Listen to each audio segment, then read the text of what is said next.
कि ये तीनों गुण प्रकृति के हैं, माया के हैं, पर सतोगुणी अधिकारी है ज्ञान का, है ना। सतोगुणी अंतःकरण के अंदर ही ज्ञान रुक सकता है। बाकी जो ये प्रकृति चल रही है, प्रकृति का स्वभाव है गुण। अब प्रकृति, अब देखो ये शरीर की प्रकृति, ये शरीर हो गया ना प्रकृति का। अब ये तीनों गुण इसके स्वभाव है, माया के स्वभाव है। अब हर एक का अपना अपना स्वभाव चल रहा है। और साथ में ये कह रहे थे कि जो सतोगुणी अंतःकरण है वो निर्मल जल की तरह है। उसके अंदर जो भी दिखाई दे, जैसे शीशे के अंदर, दर्पण के अंदर जो एक्स पड़ता है वो एक्स वैसे ही वो दिखा देता है। अब अंतःकरण, सतोगुणी अंतःकरण का, अंतःकरण हृदय रूपी शीशा वैसे साफ है, उसके सामने जो जैसा आता है वैसे उसको प्रकट कर देता है, पर उसके अंदर कुछ रुकता नहीं है। हमने यही किया था कि वे आत्मा के प्रकाश से प्रकाशित है, किंतु इन गुणों के आवरण के कारण वह भिन्न प्रकार का दिखाई देता है। अब है तो सारे अंतःकरण के धर्म, ठीक है। अब पर अंतःकरण को भी प्रकाशित करने वाला कौन है? वो साक्षी। अब उसका धर्म है सारा ये। अब कहते हैं उसके कारण से ये भिन्न सा, अलग सा दिखाई देता है। अलग सा दिखाई देने का क्या मतलब हुआ? देखो अंतःकरण का अपना, साक्षी का अपना कोई धर्म नहीं है ना। अब ये अंतःकरण के धर्म है कि अंतःकरण सतोगुणी है, रजोगुणी है कि तमोगुणी है। पर इसको क्या मान लेते हैं कि वो व्यक्ति या मैं, हम ऐसे ले आते हैं ना। अब देखो अंतःकरण का भी अपना प्रकाश नहीं है, वो भी प्रकाश ले रहा है, पर वहाँ पर दृष्टि ना जाकर हम वो मैं, कर्तापन वाली मैं ले आते हैं। मैं भी शरीर वाला है, सामने वाला भी शरीर वाला, हम फिर वैसे मान लेते हैं। कहते हैं तभी वो हमें भिन्न प्रकार का दिखाई देता है, नहीं तो वो तो एक ही प्रकार है, फिर भिन्न क्यों दिखे? जब है ही एक, है ना, तो उसका भिन्न प्रकार तो नहीं दिखना चाहिए ना। भिन्न कौन है? हाँ, माया प्रकृति शरीर पे बैठती हैं तो हमें ये भिन्न भिन्न दिखाई देते हैं सारे। अमानित्व आदि, यम नियम आदि, श्रद्धा भक्ति मुमुक्षुता, दैवी संपत्ति तथा असत्य का त्याग, ये मिश्र सत्व गुण के धर्म हैं। अब सत्वगुणी दैवी प्रकृति का होगा, है ना। आगे दो ना, वो देवता है, देवता तो उस वहाँ पर उसका क्या बोल रहा है? गुण, गुण बोल रहा है। जब यह सत्व गुण रज एवं तम से मिश्रित हो जाता है तो उसके उपयुक्त गुण प्रकट होते हैं। हम जैसे माता जी कहते थे ना, अरे तू ब्रह्म में। अब इसका क्या मतलब? हिंसिता सम ब्रह्म, पर ब्रह्म ना रहकर गुणों से मिल गए, गुणों से मिल गए तो फिर उस हिसाब से बन गए। अब तभी कह रहे हैं अगर वो सत्वगुणी अंतःकरण है, जैसे हम कह रहे थे कि जब तक पक्का घड़ा नहीं होता तब तक बाहर नहीं जाना चाहिए। अब एक बार मटका पक गया ना, फिर उसके ऊपर किसी का असर नहीं होगा। और सत्वगुणी अंतःकरण जब तक पक्का घड़ा नहीं बनता, अगर वो साथ में जा रहा है, रज और तमो के साथ जा रहा है, गुण स्वभाव वालों के साथ जा रहा है, तो वो अपना स्वभाव भूल जाएगा, अपना सत्वगुणी स्वभाव वो भूल जाएगा। फिर उनका असर होगा उस पर, उनके गुण निकल कर आएंगे सामने। प्रसन्नता, आत्म अनुभव, परम शांति, तृप्ति, आत्यंतिक आनंद और परमात्मा में स्थिति, ये विशुद्ध सत्व गुण के धर्म हैं, जिनसे मुमुक्षु नित्य आनंद रस को प्राप्त होता है। अब जो सत्वगुणी अंतःकरण है उसके क्या गुण हैं कि वो हमेशा ही अपने परम आनंद में रहेगा, उसके मन के अंदर विक्षेपता नहीं होगी। अब जहाँ जिस अंतःकरण में विक्षेपता नहीं है तो इसका क्या मतलब है, वो सत्वगुणी है, अपने आप में बैठा हुआ है। और अपने आप में बैठते हैं तो कितना आनंद आता है।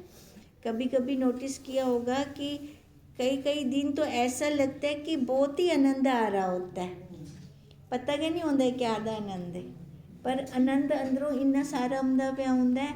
हूँ टाइम लगता है भी सारा कुछ ही अच्छा अच्छा है ना, कुछ गलत दिखाई नहीं देता, कोई ऐसे कोई गलत चीज़ लगती ही नहीं है।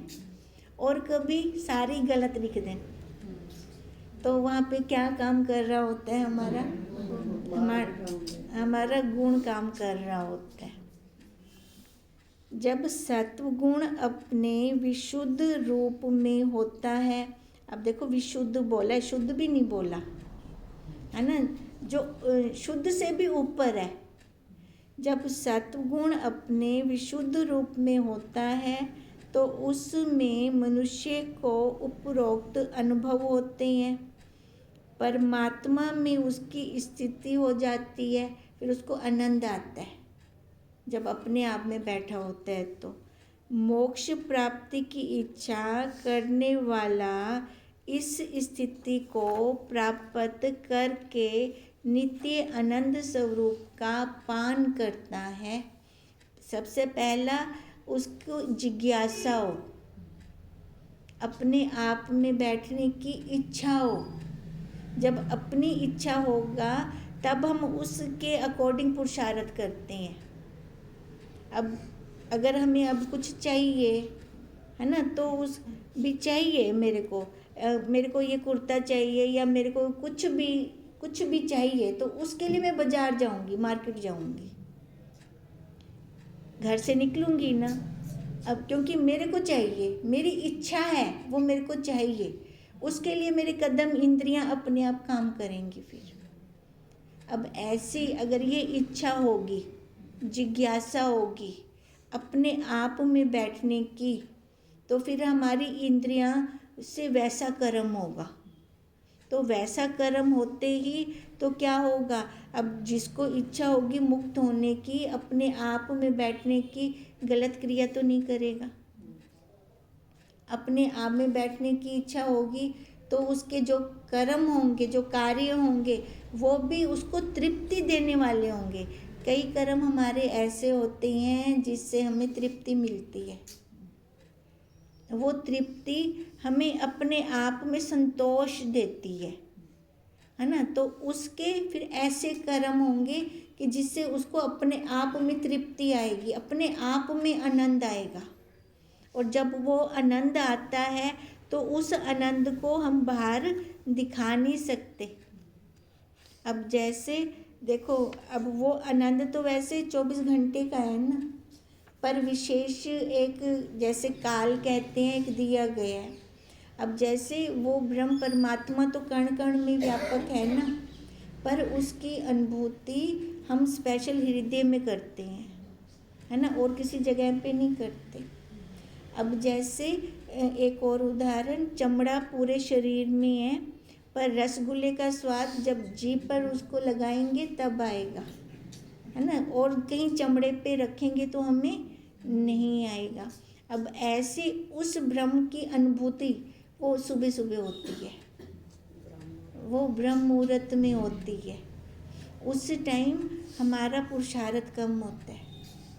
क्यों? क्योंकि रात को हम उसके साथ मिले पड़े होते हैं, उससे मिलकर ही हम सोते हैं, है ना। तो फिर सुबह उठकर जब हम बैठते हैं तो वो आनंद अपने आप निकल के आता है, ज़्यादा हमें पुरुषार्थ नहीं करना पड़ता। और जो संसार की काऊ है उस टाइम होती ही नहीं है, सारे वही सत्वगुणी अंतःकरण वाले ही बैठे होते हैं उठ के, है ना। रजोगुणी तमोगुणी फिर देखो, रजोगुणी और तमोगुणी सो रहे होते हैं। तो उस टाइम जो वो वेला होता है, वो अमृत वेला बोलते हैं ना, वो अमृत वेले में उसको हम अनुभव करना चाहें तो बहुत जल्दी कर सकते हैं। अच्छा, वेला तो वही है, सारा उसी का ही है, पर आगे पीछे हमें पुरुषार्थ ज़्यादा करना पड़ता है। संसार को कर देना, लाइनें व्यस्त हो जाती हैं फिर, और वो काम शुरू हो जाती है संसार वालों की, है ना। तो इसलिए कहते हैं गुरु महाराज जी कि सुबह उठ के हम अपना पहले काम करें, बाकी तो सारा दिन जुगाली करनी ही है, पर सुबह सत्वगुणी अंतःकरण ही उठ के बैठेगा, है ना। वैसे तो कोई बैठ सकता नहीं है, और कई बार ऐसे होते हैं जो पक्का घड़ा नहीं होता, सत्वगुणी अंतःकरण भी रजोगुणी में सुता प्यारा से उठ से कहना मलंग बनिया बैठा रस से, फिर बाद में खुद को भी अपने आप लगता है भी आज उठा क्यों कहनी है, लगता है ना। फिर देखो ये प्रभाव पड़ा या खान पान का पड़ा या संग का पड़ा, तो वहाँ से जिज्ञासु साधक अपने आप को साध कर फिर आगे निकलता है। इस प्रकार तीनों गुणों के निरूपण से यह अव्यक्त का वर्णन हुआ है। हम वर्णन किसका कर रहे हैं? साक्षी, है ना, साक्षी का कर रहे हैं ना। यही आत्मा का कारण शरीर है, इसकी अभिव्यक्ति की अवस्था सुषुप्ति है। अब अगर इसको अनुभव करना है तो सुषुप्ति वाली अवस्था का उदाहरण लेते हैं। अब जैसे सुषुप्ति अवस्था में हमें कुछ भान नहीं होता, तभी कहते हैं क्योंकि सुषुप्ति अवस्था हम सबकी अनुभूति है। महाराज गुरु महाराज हमेशा वही अनुभूतियाँ निकालते हैं जो हम जहाँ से निकले पड़े होते हैं। भी हुंकू तो इमें देखूँ कि में देखूँ लासा, है ना। देखने के लिए वो हमें फिर मार्ग दिखाती हैं। भी जैसे सुषुप्ति अवस्था में तेरे को कुछ नहीं पता होता, ना घर ना बार ना कारोबार, कुछ नहीं पता, ऐसी जागृत में तेरे को ये अवस्था आए, फिर हम कहेंगे वो तो पागल है, उनको कुछ पता ही नहीं लगता, लाता वो पागल है। अरे वो पागल नहीं है, पूरी सोची होंगी है, सोची पूरी होती है, अंदर पूरा जागृत होता है, पर बाहर से वो ज़्यादा टक्कर नहीं मारता किसी के साथ। बाहर से वो ऐसा अपना वेशभूषा रखता है पागलों की तरह कि मेरे को कुछ पता ही क्या नहीं। अगर वो पता रखन लग बने ना बोला सारे ही कुछ चिंबड़ वैसे। और कई तो ऐसी अवस्था बना लेते हैं भी जैसे शहद चिपका कर बैठ जाते हैं, मक्खियाँ चिपक जाए वो अच्छा है बाहर वाली मक्खियों से, है ना। ऐसी उनकी अनुभूतियाँ होती हैं, उनको खुद को लगता है कि बाहर से संसारी कोई जीव मेरे पास ना आए, जिसमें बुद्धि की संपूर्ण वृत्तियाँ लीन हो जाती हैं। अब सुषुप्ति अवस्था कैसे होती है कि वो बुद्धि की, जैसे सुषुप्ति घोर निंद्रा वाली अवस्था में, है ना, बुद्धि होती है क्या उस टाइम? ना, मन भी नहीं होता, बुद्धि भी नहीं होती, दोनों लीन होती हैं, है ना। अब गुरुजी ऐसे कहते हैं कि जागृत अवस्था के अंदर बुद्धि हमारी ज़्यादा न चले, चलानी है तो अपने बचाव के लिए चलाएं हम, कि हमारा संसारी लोग उपयोग न कर जाएं, नहीं तो बहुत सारे उपयोग कर जाते हैं, है ना। चलानी है तो बुद्धि वहाँ चलाएं, ना कि संसार में चलाएं। भी इतनी बुद्धि अपने पास रखनी है, बाकी सारी बुद्धि की वृत्तियाँ, जो मन में वृत्तियाँ होती हैं, वो सारी उसकी लय हो रही होती हैं। स्थूल शरीर के निर्माण से पूर्व सर्वप्रथम उसके कारण शरीर का निर्माण होता है। जो हम ये शरीर लेके बैठे हैं ना, पहले ये बाहर वाला स्थूल नहीं आया, 3 शरीर है ना इसके, स्थूल सूक्ष्म कारण। सबसे पहले कारण शरीर बनता है, कारण शरीर के बाद फिर वो सूक्ष्म शरीर होता है, सूक्ष्म शरीर के बाद फिर ये स्थूल शरीर आता है। अब कारण शरीर कैसे हुआ? देखो, जब गया है ना, प्रारब्ध शरीर की पूरी होगी, होता गया, वो कौन गया? जिसकी मन के अंदर अभी इच्छाएं थी, वो गया, शरीर नहीं गया, शरीर मर गया, शरीर थहीं पै गया और खुद गया। अब उस सूक्ष्म शरीर के अंदर जो तह तक उसके संस्कार ज़्यादा गूढ़े होंगे, वो उसका कारण शरीर। कारण शरीर के बाद उसका सूक्ष्म शरीर जो जिसको वो भटका रहा है, जगह जगह भटका रहा है। अब उसके बाद जैसा उसका सूक्ष्म शरीर में होगा, संस्कार होंगे सूक्ष्म शरीर के अंदर, फिर उसको उस हिसाब से स्थूल शरीर मिलेगा। सूक्ष्म शरीर के अंदर एक तो संस्कार रहते हैं, एक कर्म रहते हैं। जो हम कर्म करते हैं ना, कर्म तो हमने जागृत में किए, स्थूल शरीर में किए, पर उसके संस्कार कहाँ हैं? सूक्ष्म के बाद कई संस्कार बहुत गहरे में होते हैं, तो वो कारण में होते हैं। तो बाहर से देखें तो उल्टा है, वो पहले कारण, सूक्ष्म, फिर स्थूल। अगर नॉर्मल बैठे हुए देखते हैं तो स्थूल, सूक्ष्म, कारण, है ना। पर जब जन्म का कारण जो बनता है वो कारण शरीर और सूक्ष्म शरीर है। स्थूल जड़ कुता उतरे को कुछ पता ही क्या नहीं, उनका किया धरा इसको मिलता है, स्थूल शरीर को। वो हमें दिखाई देते हैं ना सामने से, फिर हमें ना सूक्ष्म दिखाई दे ना कारण दिखाई दे, स्थूल दिखता है। अब स्थूल को देखकर हम फंस जाते हैं। नहीं तो हमारी बुद्धि के अंदर ये दृढ़ता हो भी मैं ये शरीर नहीं हूँ, इसका कोई वो नहीं है, कर्म करने में इसका कोई योगदान नहीं है। इसने जो सूक्ष्म शरीर ने जो कर्म किए उसका आधार ये मिला है, इसको आकार ये, ठीक है। अब यही समझ हमें जब आती है तो तब जाकर लय, सारी समझ लय होती है। पहले यह समझ आवे बोला, बाद च वह समझ लय थी वे, जो बाहर संसार वाली समझ है। स्थूल शरीर के निर्माण से पूर्व सर्वप्रथम उसके कारण शरीर का निर्माण होता है, जो इसका बीज रूप है। यह कारण शरीर अव्यक्त के तीनों गुणों से निर्मित होता है। अब कारण शरीर जो अव्यक्त है, ठीक है।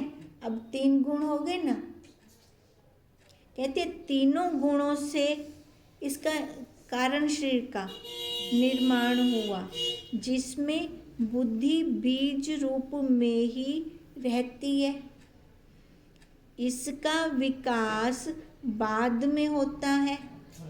अब जैसे बच्चा पैदा हुआ, साथ के साथ तो उसको बुद्धि नहीं होती ना, है ना। धीरे धीरे उसका विकास हो रहा है। उसका सुषुप्ति अवस्था में इस कारण शरीर की अभिव्यक्ति होती है। जैसे बच्चा है ना, अब बच्चे को पहले कुछ पता नहीं चलता, तो उसका वो कारण शरीर में रहता है, पड़ा हुआ है।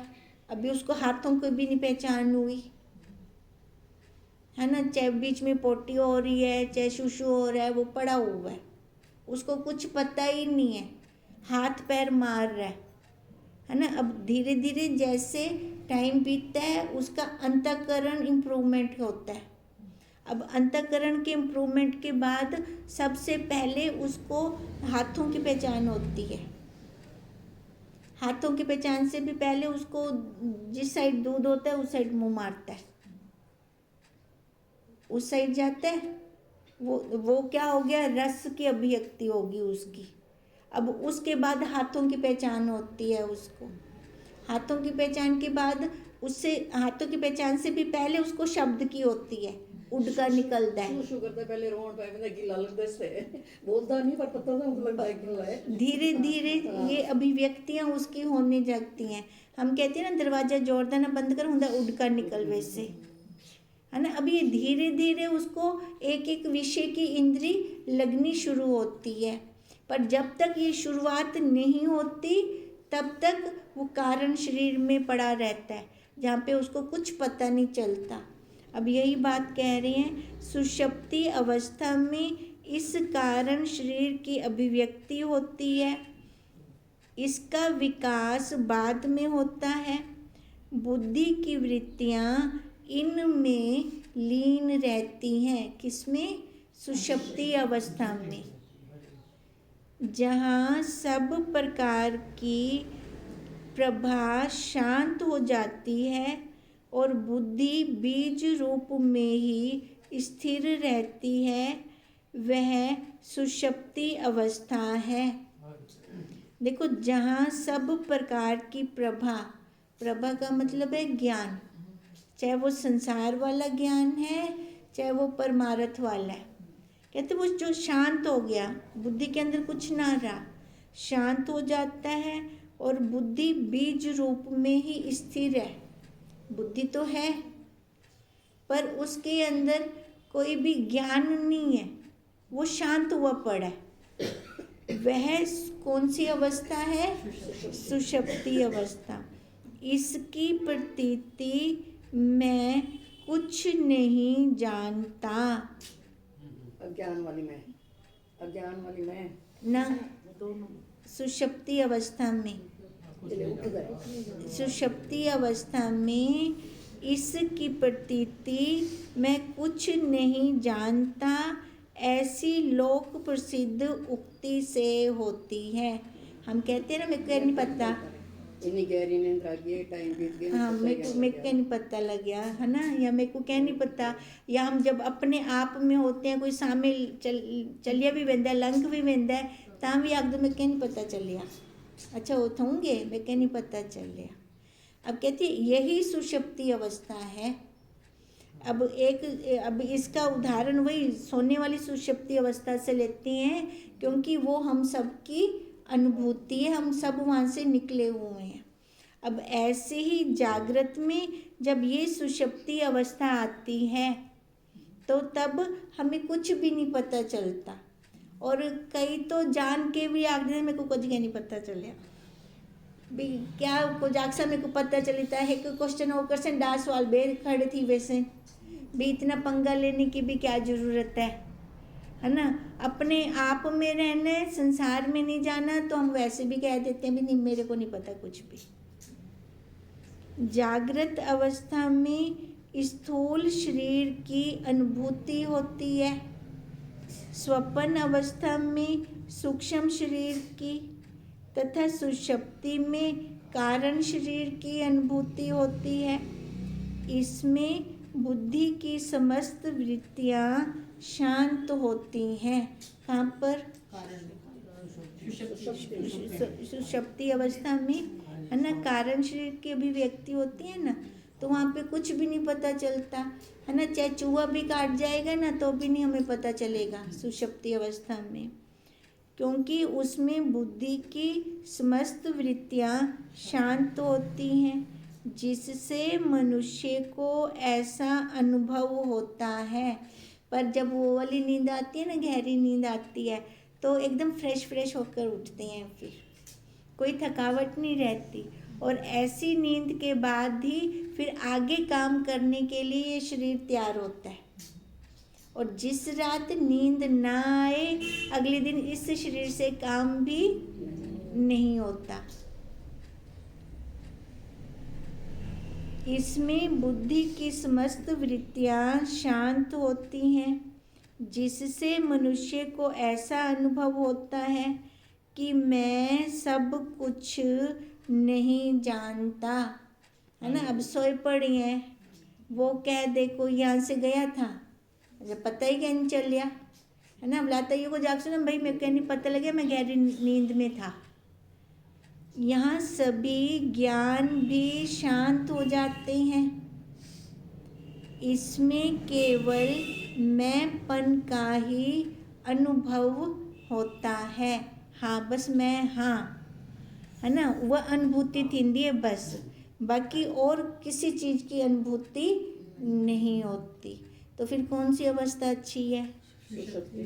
सुषुप्ति अवस्था अच्छी है ना। अपने आप में बैठना, ये अवस्था अच्छी है। अब ये अवस्था कब, वो अज्ञान वाली तो नहीं चाहिए हमें, है ना। हम 24 घंटे सोए तो रहेंगे नहीं। अच्छा सोते हुए पैर रहूँ तो अब भी वो जो अवस्था तक है ना उससे गहरी नींद वाली, तो हमें ये अवस्था कब चाहिए? जागृत में चाहिए, ताकि बाहर का कुछ पता ही ना चले। ओम तम नमामि